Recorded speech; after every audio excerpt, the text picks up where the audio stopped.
Hello guys, si Keshan Veloso ulit ito at welcome sa episode 31 ng laro tayo ng Shadowrun Hong Kong Extended Edition. So, tuloy na lang natin yung game natin. So, nung huling episode guys, natapos na natin yung The Dig. Yung run na to, yung The Dig. So, nasa base ulit tayo, tapos kakausapin natin yung mga naging kasama natin doon sa run. So, your adrenaline wanes as you fly through the subway tunnels on your way back to Heyoy. There isn't much left to do but pick the shards of glass off your clothes and congratulate yourself on one hell of a run. It's just too bad you couldn't keep the looted antiques.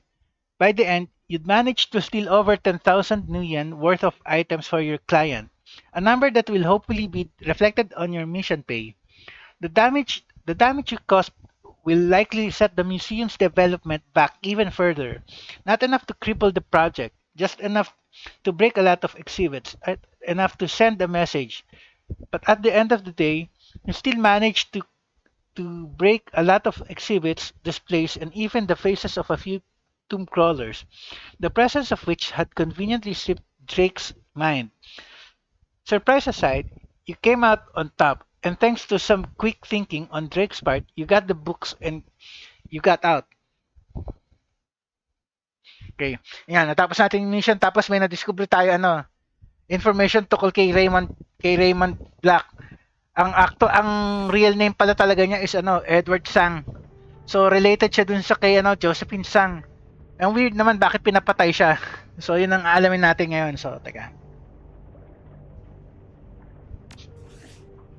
Okay, nakuha na natin yan. Kalagay dito, claim payment for your runs on the mission computer. Pero wag na muna. Kausapin muna natin yung mga kasama natin doon sa run natin. So, si Isabel tapos yung dalawa sa baba. So, unahin ko na muna ito nasa baba. Okay. Tumunang si Raptor.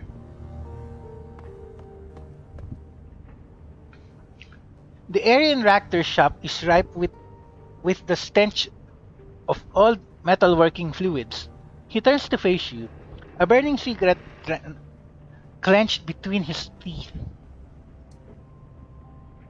Sorry about the smell. It's long past time to purge the coolant swamp. The coolant sump. He frowns. If I had access to the proper equipment, this would not be a problem. I could clean the fluid and reuse it. But alas, halogen treatment chambers are rather hard to come by, even in a place like Heyoy. He shakes his head as if to clear it.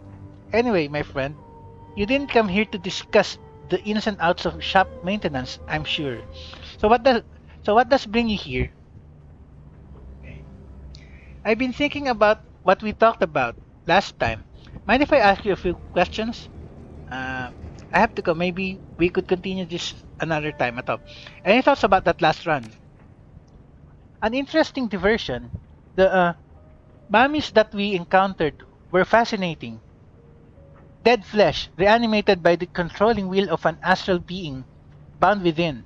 Of course, the notion that these creatures are genuine reincarnations of long-dead humans is ludicrous. There is nothing innately magical about human consciousness. The soul is an antiquated concept rooted in wishful thinking. So ano yung mga yun? Thankfully, your deal has earned us the means to summon one of these entities. I should like to study it. Dissection would be best.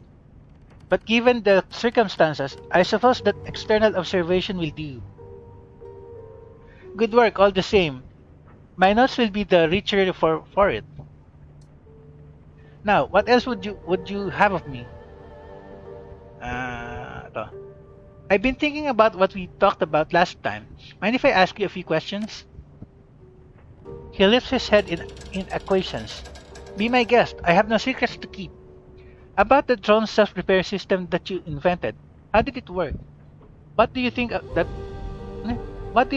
that a post-human future would mean? There's a hard limit to the function of man and machine. Doesn't your vision of the future require us to get past that? Mind if I ask you about something else? Ito. Ito muna. There were three distinct elements to my approach. When these elements were all working in concert, prototypes that utilized the process displayed remarkable self-repair capabilities. This may be a lengthy explanation. I can skim over it if you please, or I can break it down for you if you're genuinely interested. Give me the long version. I want to know how this process of yours works. Give it to me in bold strokes. I don't need the nuts and bolts. I just want the basics. Actually, I've changed my mind. It isn't really necessary for me to know how the process works. I'll just trust that it does. So ito, yung option 2, ito yung option 2 yung sinasabi niya na shortcut lang. Ito na, hingin na natin yung mahabang explanation. Give me the long version. He shifts his cigarette to the corner of his mouth.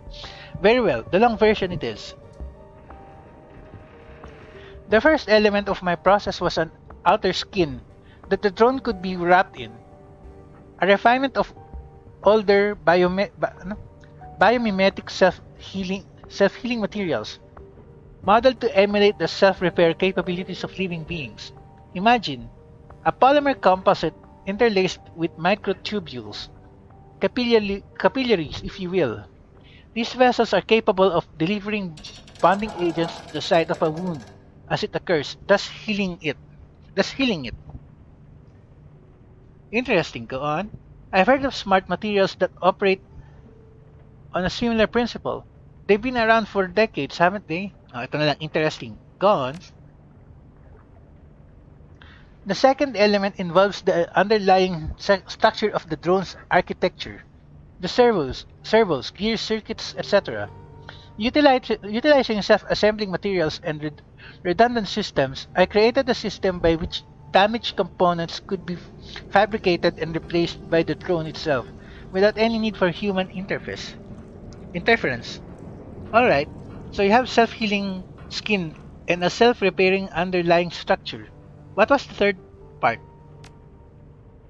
Finally, the system had a magical component. Kala ko ba di ka naniniwala sa magic? Kasi nga may magical component. The corner of his mouth dips downward. I must confess a certain degree of ignorance when it comes to this portion of the project. I understand some of the theory behind what was done, but the specifics are beyond me. Tell me what you do know then. I'm surprised. I thought that this was your process, through and through. Ato na lang.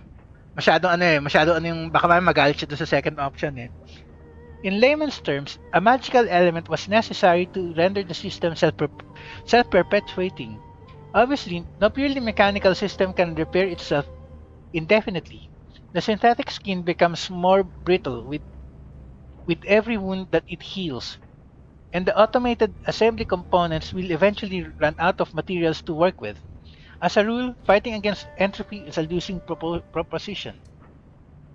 But with magic, we can rewrite the rules, weaken the grasp of those entropic forces to the point that they are rendered negligible. Think of magic as the lubrication that keeps the gears turning. I wish that it weren't necessary, but I am also a realist, and I must confess that it is required for the system to work. And this package of systems is what your former colleagues stole from you. What you need to get back. Yes, given enough time and resources, I might be able to recreate the first two components of the system on my own. But the magical component is, and will forever be, completely beyond me. Eh may kasama ka namang magician na. Andiyan naman, pwede kami ng tulong kay Gabet. Ano ba yan? That is why it's so important that we recover my research and the prototype that was stolen, and we will recover them. Of that I have no doubt. What do you think that the post-human future would mean? Freedom. He takes a long drag on his cigarette, sucking the smoke deep into his lungs. When he speaks, it erupts from his mouth in a plume. The ultimate freedom to direct our own progress and to steer ourselves as a people in whichever direction we wish. Consider, my friend, every aspect of Koshei was tailor-made for a purpose, dreamed up, designed and built by a singular guiding intellect. Alright, keep going. Yeah, I get it. You made your own drone. You sound awfully proud of yourself. At masyado ano to eh, medyo, ito, passive-aggressive to. Ito medyo ano na eh, pang-asar na eh. So ito. Alright, keep going. Now think of the circumstances surrounding your own birth and the building blocks that shaped you into the man you are today. Your mother and father exchanged fluids, sloppily, no doubt, and with all the mindless abandon that such biological imperatives entail. Well, man, you leave my parents out of this. That might have been the ugliest description of sex I've ever heard. I don't even want to think about that. Ito na lang, sige. Ugly perhaps, but accurate. Sexual intercourse is an intricate process, a messy delivery mechanism for genetic materials spurred on by hormones and base urges.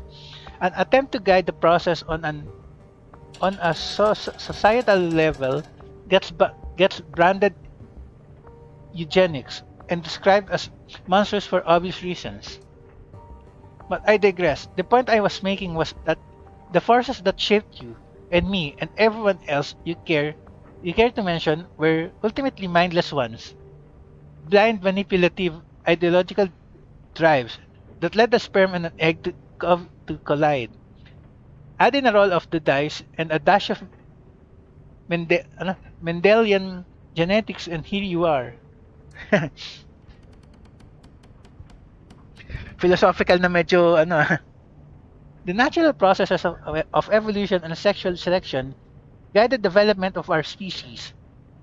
Through trial and error, throw a billion dents at the wall and see what sticks.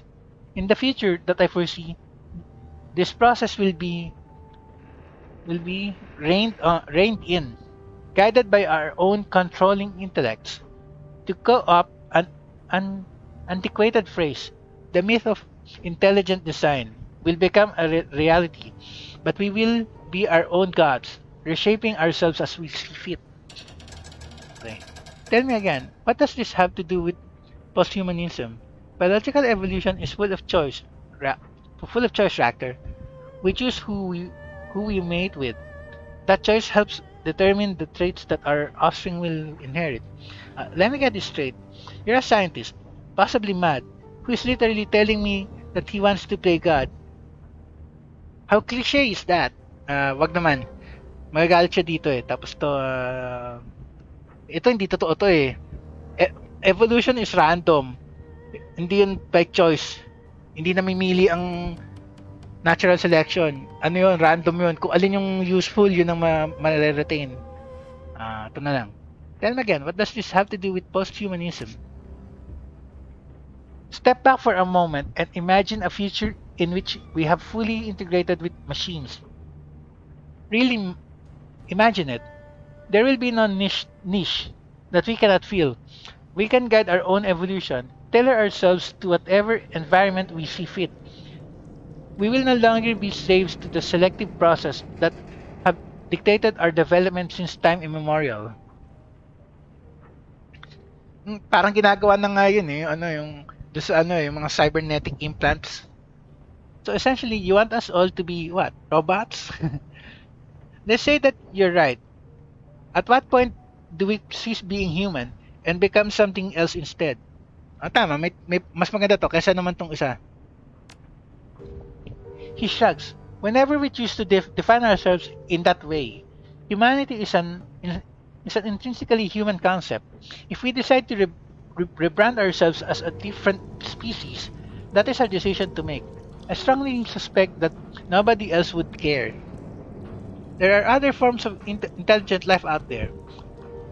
Ractor. Dragons, for example. They might care. So tell me, what do you want? What's the end game that you envision for us in the grand post-human future? Ito sige, sabihin naman natin tungkol sa dragons. Perhaps, but for the sake of our continued development, that's a risk that I am willing to take.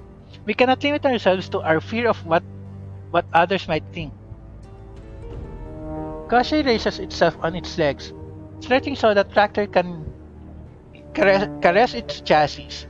The motion is alarmingly fluid, more like a living thing than a machine. Tractor traces his fingertips over the drone's shell, his eyes focused on an imaginary point on the horizon.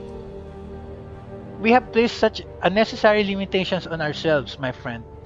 It fills my heart with sorrow to know what we could be, but are not. I would see those limits stripped away, peeled back and discarded for the betterment of all. Lalim ah.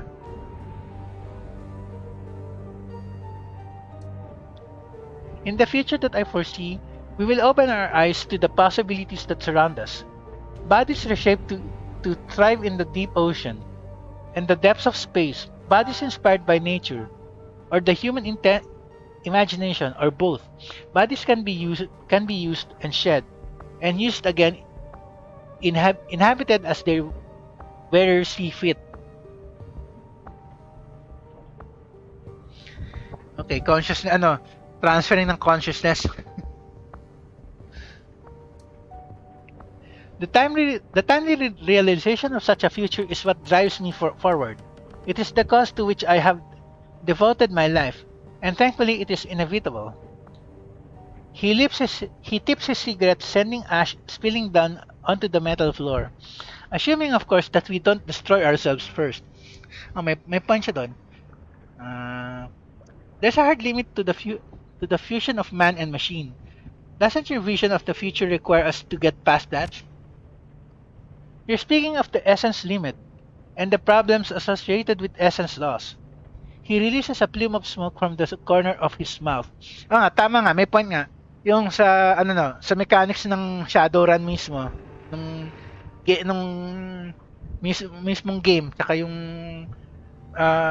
dito, yung tabletop RPG. Pagka tanggal ka ng physical limb, nagpalit ka ng cybernetics, mababawasan ka ng essence. Yes, of course, it will be a problem. But as with all problems, a workaround will present itself. Of this I am certain. Are you basing that on anything, or are you just taking it on faith? What workaround? Essence loss will always be a problem. To deny that would be wishful thinking. Hey man, if you say so.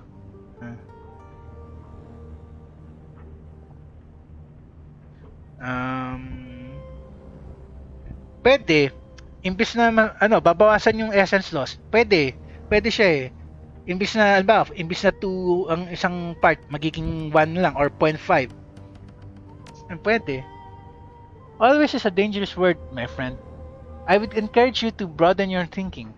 I am confident that you will reach the same conclusion on your own. For the time being, let us leave the matter at that. So in this post-human future that you're trying to bring about, what role would a drone like Koshi play? Kasi tuloy-tuloy natin to, sige. Tama, anong magagawa ni Koshi nun? A similar one to the role that he plays now, I imagine. He was designed for a purpose, after all. That said, I can see the techniques that went into his design and fabrication having much broader ranging applications. You're pretty attached to that drone of yours, aren't you? You've even assigned it a gender, and you keep calling it him. Sige, tanong natin to.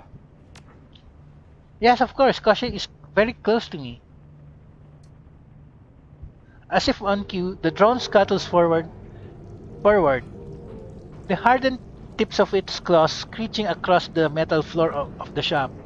It comes up short just in front of you, a strange mechanical chitter rising from deep within its chassis. You might accuse me of anthropomorphizing my little companion, assigning human characteristics to him where in fact there are none. Truth be told, there is much more to Koshei than meets the eye, but that is a conversation, different conversation. One best suited to be held for another time. Okay. Wag mo sabihing tao, originally tao si or living being si Koshei. Why? Why not talk about it now? Okay. If that's what you want, lang muna. He nods. It is. I have work to do, and I'm sure that you can find better uses for your time than listening to me prattle on. He gestures towards the hatch in the ceiling. And with that, I'm afraid that I must ask you to show yourself out. We can continue our talk at a later time. Alright, Tractor. We'll talk later. He turns away. Good night. Okay.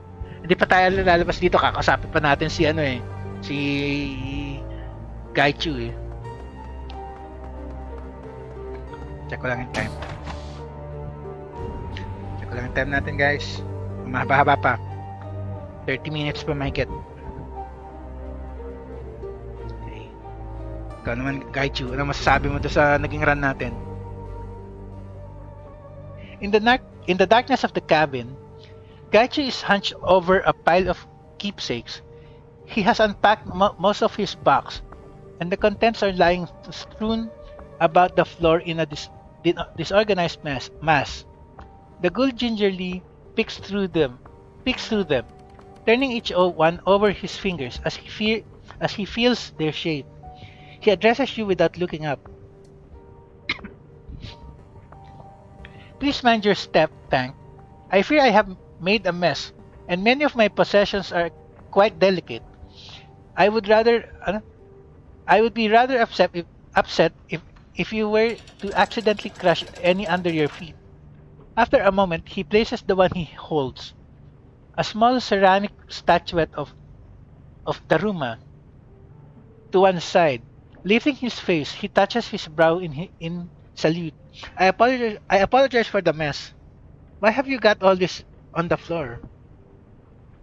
I'll try not to step on anything. Feeling homesick? Ito na lang. For that I thank you.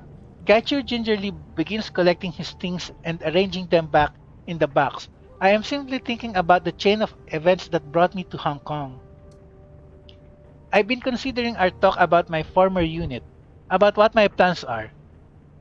With regard to their incessant hunt and need for closure, I began to think that I too need closure, an end not only to the hunt, but to our dance around the core issue. One of us must die, that the other might live. As it is, we are locked in stasis. How do you plan to accomplish that? I don't know. I still think you can hide here. You're not going to run off to a new city?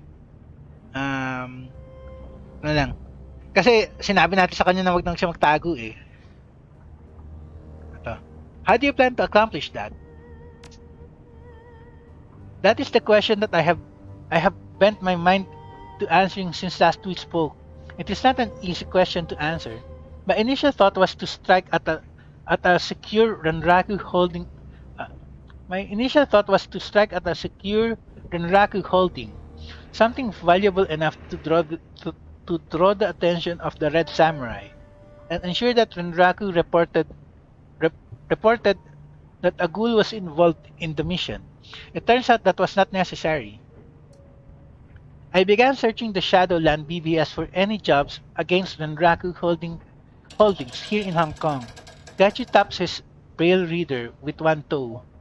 It is surprisingly easy to use the matrix when you can read postings with your fingers, slower than direct interface, but certainly possible. I also began to offer a reward for information on Red Samurai teams known to be in the city. A modest reward, nothing that would attract too much attention, but enough to keep people interested. Gaichu grins thinly, cradling his chin in one hand. This bore fruit. A Red Samurai team arrived here a short time ago, smaller than normal size. Sounds like it could be them. Are you sure it's not just another team? ano, maliit lang daw, tapos may, ano, alam nila na may guli, so sila yun. Sounds like it could be them. It is definitely them, it is definitely them. My contact described Ishida and Takagawa perfectly, as well as a new heavy gunner, most likely from another disgraced squad. What's more, he described a woman who looked exactly like Sasaki, but with a scar here on her forehead. Gaichu draws a finger down across his brow over his right eye, precisely where I cut her. How are you going to draw them out? Is this going to be a stand-up fight? Then? I expect you want to catch them off guard. Ito na lang. Gaichu nods firmly. His expression grim. Surprise is the husband of victory. This is an essential law of combat. Essential pala. Surprise is the husband of victory. This is an essential law of combat. There is no such thing as fair fight, only a fight you win or lose. I have no intention of allowing them to set the terms of the fight. I have found a job I am certain will draw a red samurai response. Renraku is moving a prototype drone through Hong Kong on the way to a research facility in Chiba. It is of a new design, implementing machine learning and pseudo-intelligence. Gaichu stands smiling wryly. Something that advanced would certainly attract a red samurai team, should someone attempt to steal it. How can we be certain? What if another team responds? Ito tama. That would be impossible. Red Samurai are stationed at research facilities, black laboratories, and other high security areas. Renraku has no such facility in Hong Kong at the moment, as most of their holdings of that type are in Taiwan. My former unit will be the only one close enough to respond to the threat. The Johnson for this run is a Renraku scientist escorting the drone. He wishes to leave Renraku's employ, but is unwilling to risk reprisal should he escape on his own. To put it simply, he wishes to make it look like he was killed during a robbery. Hence why he wishes the experimental drone stolen. If there is no body, there will be no investigation into his whereabouts. So we can kill two birds with one stone. Nice. Sige, gawin natin tong mission para sa kanya pag nagkataon. Gaichu inclines his head in agreement. Precisely. I can rid myself of my pursuers, and he can be free of their yoke. While I owe this man no loyalty, I think I understand his sentiment. Besides, we will be receiving payment for a job. Let me ask you some questions about the run before I agree to anything. Sounds good to me. When do we leave? I don't have time for this right now. Sounds good to me. When do we leave? As soon as you are ready, I will message Mr. Johnson and let him know that we are prepared to fake his murder, and to be ready for our arrival. I suggest you prepare as well. The Red Samurai are excellent combatants, not to be taken lightly. Okay. Help Gaichu set an ambush for his former team. So, yan na yung ano natin. Yan na gagawin nating mission for now. So, teka lang. Check ko lang yung time natin. May time pa. Labas muna ako. Hanap muna ako ng gear. Gear ko. Teka, check natin yung items ko.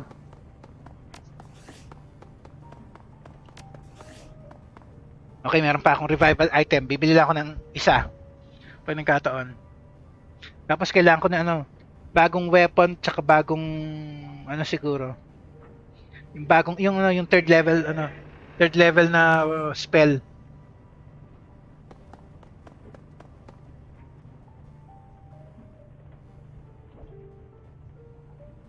Ay, teka, kakasabi ko pa pala si Isabel.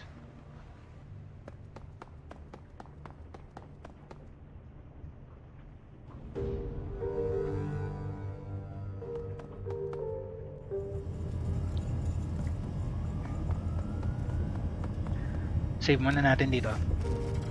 Baka mamaya pati si Isabel mag-open up na rin eh.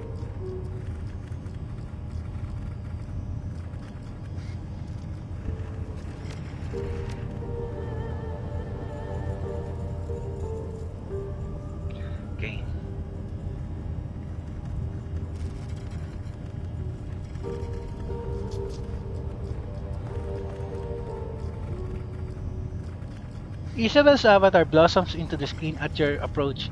Need something? I'm busy. Nice avatar, that's a good look on you. You really feel at home in the Matrix, don't you? You look happy in there. How did you lose your childhood memories? Give me what you can about the walled city. At this point, anything would help. Okay, ito na. Any thoughts about that last run? She shakes her head. Nope, sorry. Jacking into the octopus is how I relax after a long day of work. Some people go to sports bars or strip clubs. I do this. As a rule, I don't spoil my leisure time with shop talk. But we're already talking shop, aren't we? Hey, if that's the way you feel, okay. It is. So if you wouldn't mind changing the subject, she lets the sentence hang. Um, Wag na lang. Ayaw niyo makipag-usap pa tungkol doon eh. Sure, drop by anytime. Kano yung fans natin? Masyadong mababa eh.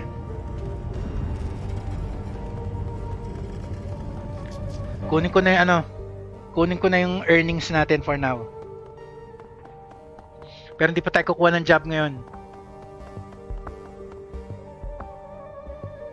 Save muna natin.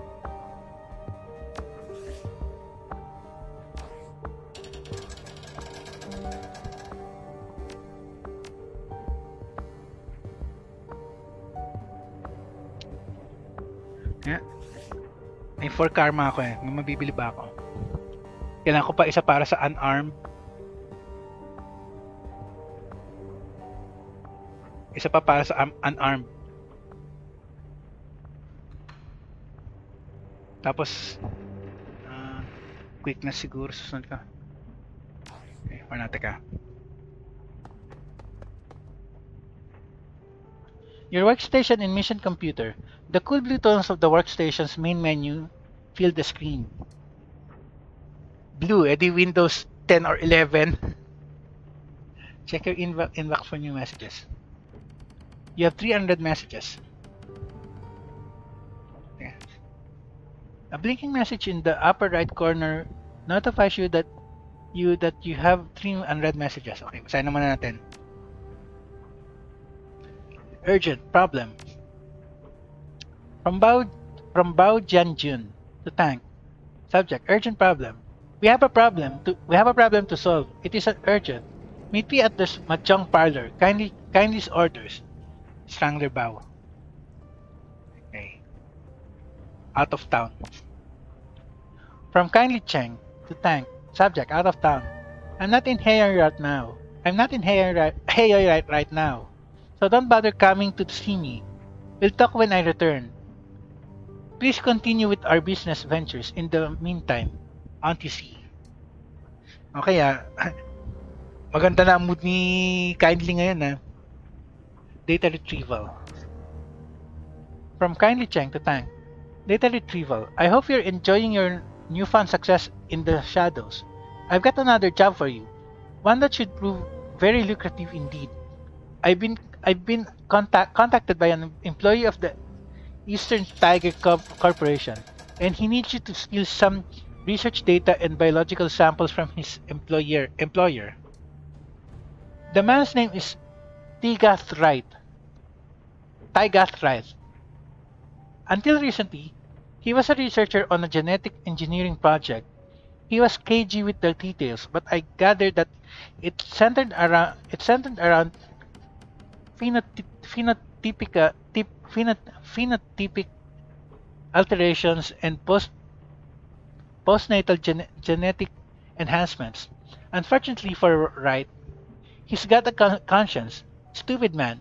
Luckily for us, he's willing to pay to have his conscience assuaged.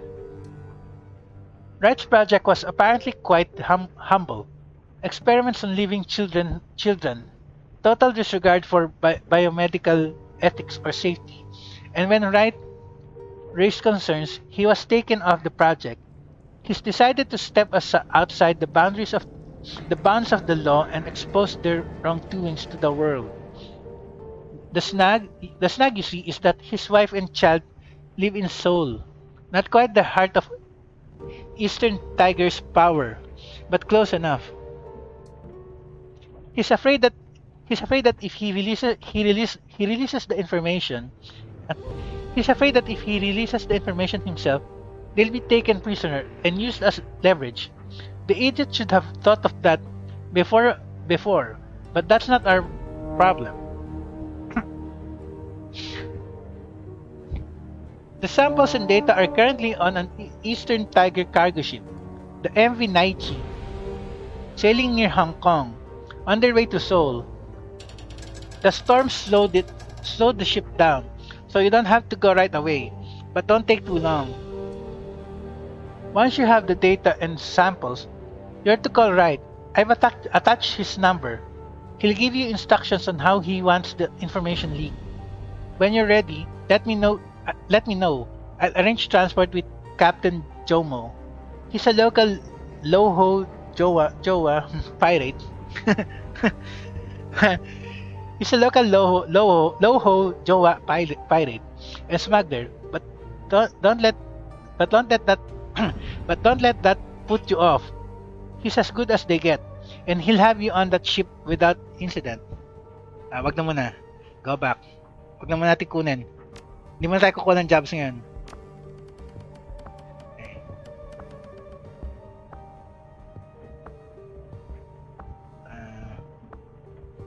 Odd message na. Jobs directory. Kailangan natin yung reward natin for now. Claim payment for the museum run.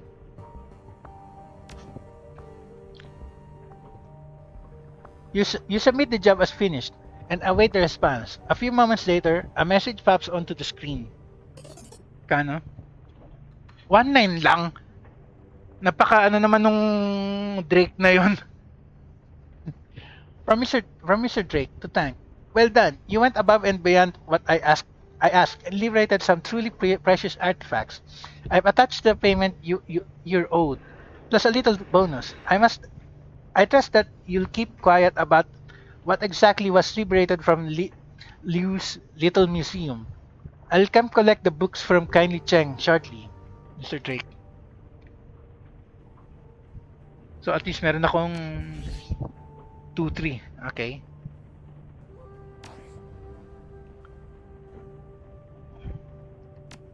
Mamaya na tayo magpunta sa Shadowlands BBS. Kailangan ko muna mag-setup ng gear ko. Malapit na yung time natin eh. Hanap muna ako ng bagong gear. Teka.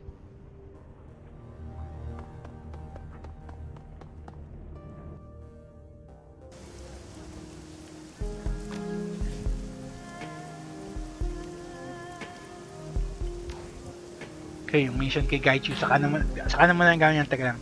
Kailangan ko muna ng items ko.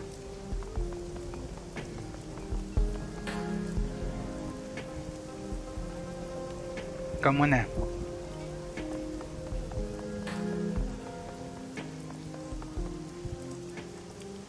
Spider Shen.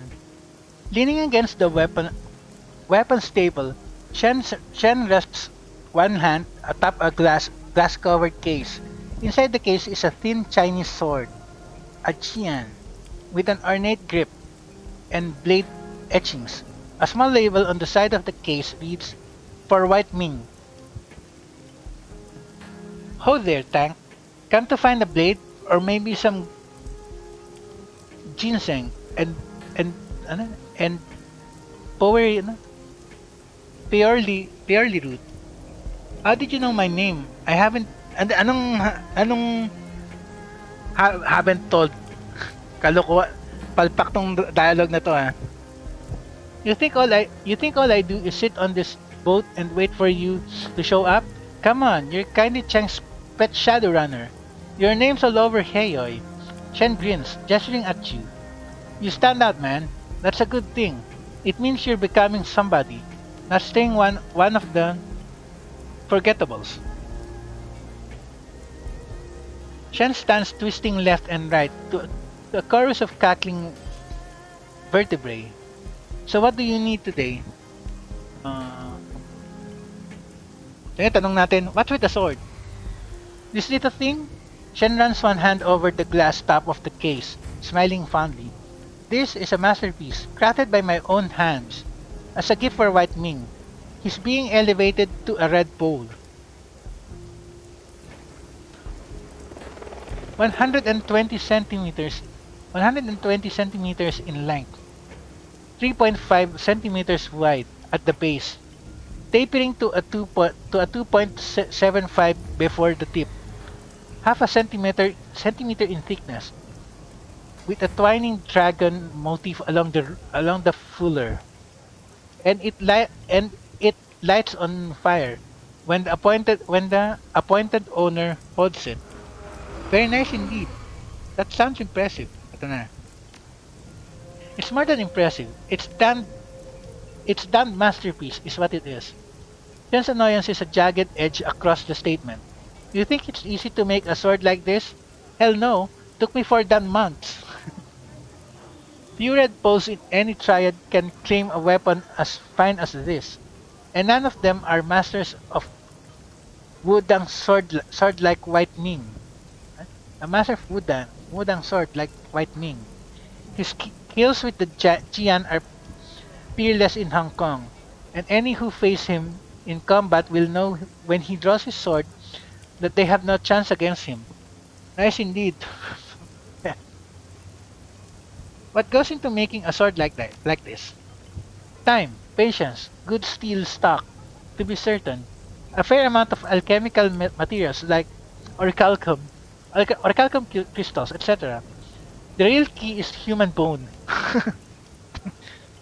Orichalcum, ano orichalcum, memories of life. Alala ko na naman tuloy yun. Medyo na bad trip ako dun sa ginawa nilang remake ngayon, yung Life Universe. Pero that's beside the point. Tuloy natin to. Kung malapit na rin yung time, kailan tapusin natin. The old Chinese masters would throw in human bones when folding the steel. The phosphorus, the phosphorus does something or other to the carbon and iron, and I can't really explain it because I'm not a metallurgist. Ano lang.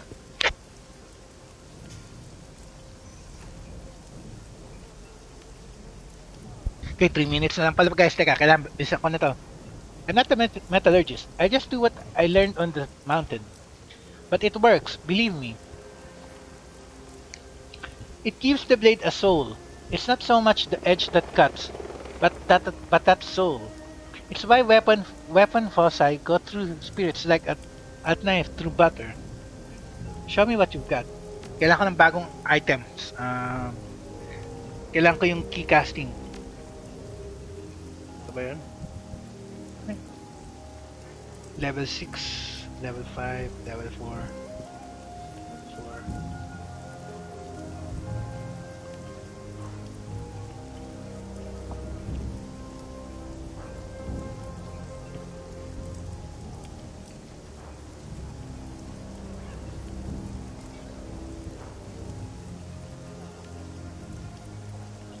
Kailangan ko 5. Ito sa dalawang to. Mana Fist. A powerfully magical punch that pierces up to 4 armor. Shares a cooldown with other Mana Fist spells. Physical ability. That does low damage but slows the target and reduces their aim. Pareho akong gusto Nerve Strike. Pareho kong gusto eh. Teka, outfits muna. May mas maganda ba outfit? Actually, wala.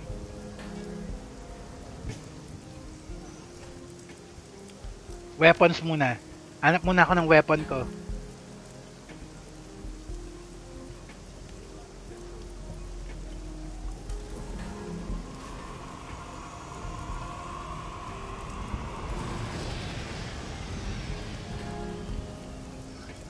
Timer na. Andali lang guys, bago natin tapusin. Pili lang ako ng bagong gear ko. Teka. Punching dagger. Combat 5.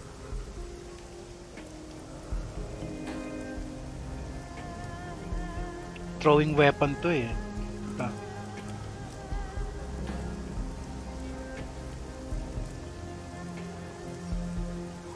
1-2 kagad.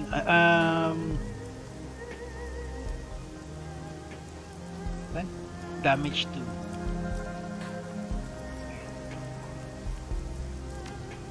Okay. Firm. Papalit ko dito.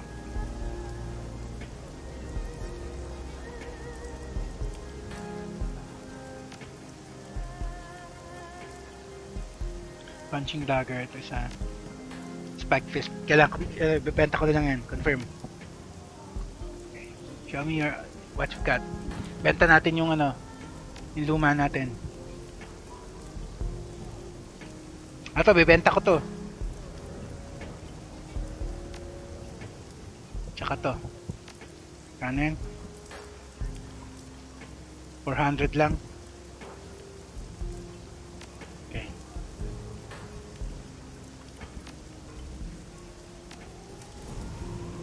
Okay. Teka, check ko muna yung ano ko, setup ko. Bago ko ibilin yung ano. Talk to you later. Check ko muna yung ano ko. Yung kung magagamit ko siya. Save lang natin sandali. Tapusin lang natin to. Andito na eh.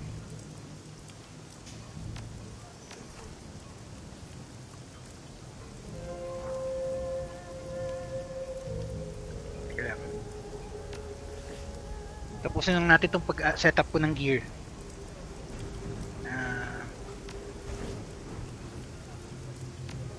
Magagamit ko pa siya kung bibiling ko yung isa.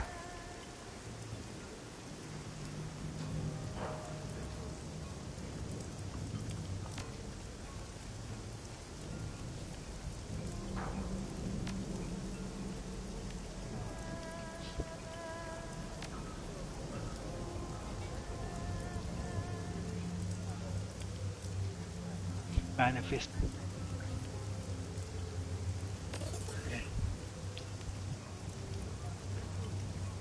At least bilhin ko naman yung manifest.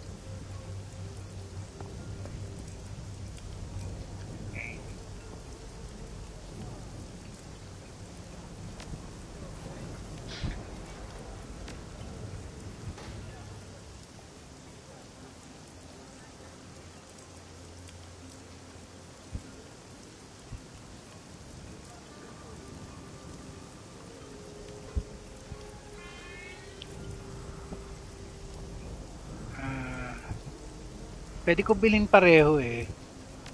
Pero ito na muna.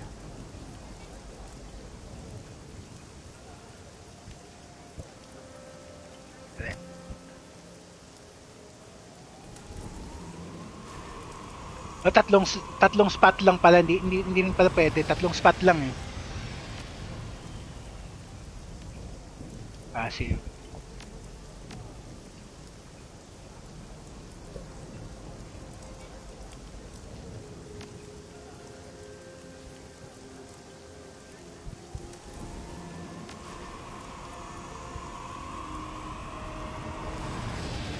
O, yan na lang.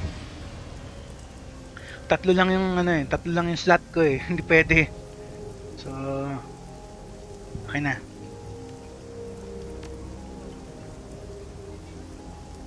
Okay, keep safe siya. Okay, at least alam ko na hindi ko pwede bilhin yung isa. Wala ko slot. So, save na muna natin. Ulit. Tapos end na natin yung episode.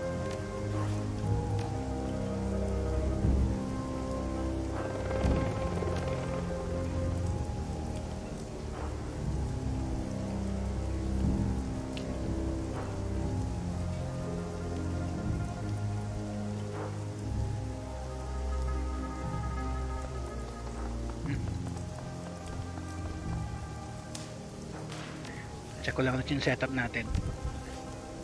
May tatlo lang yung slot eh. Kung meron pa additional slot sana. Okay. End na natin. Umaba na eh.